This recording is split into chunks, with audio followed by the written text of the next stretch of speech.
Maharashtra 39 news network. सत्य बातमी, ठाम भूमिका. नंदुरबारला दुसऱ्या महिला पोलीस अधीक्षकांची नियुक्ती.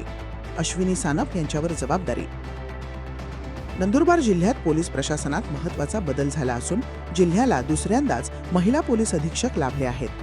राज्य गृह विभागाने गुरुवारी मोठ्या प्रमाणावर फेरबदल करत 21 वरिष्ठ अधिकाऱ्यांच्या बदल्यांचे आदेश जारी केले. यामध्ये नंदुरबारचे विद्यमान पोलीस अधीक्षक श्रवण दत्त यांची बदली करण्यात आली असून त्यांच्या जागी अश्विनी सानप यांची नियुक्ती करण्यात आली आहे.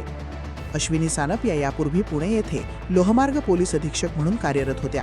त्यांच्या नियुक्तीमुळे नंदुरबार जिल्ह्याच्या इतिहासात त्या दुसऱ्या महिला पोलीस अधीक्षक ठरल्या आहेत. ही बाब विशेष उल्लेखनीय आहे.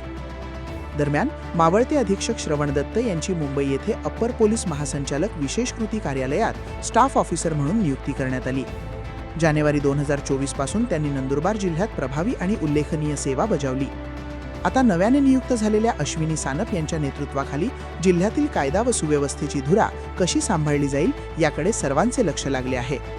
महाराष्ट्र 39 न्यूज नेटवर्कसाठी अभय पाटील, नंदुरबार.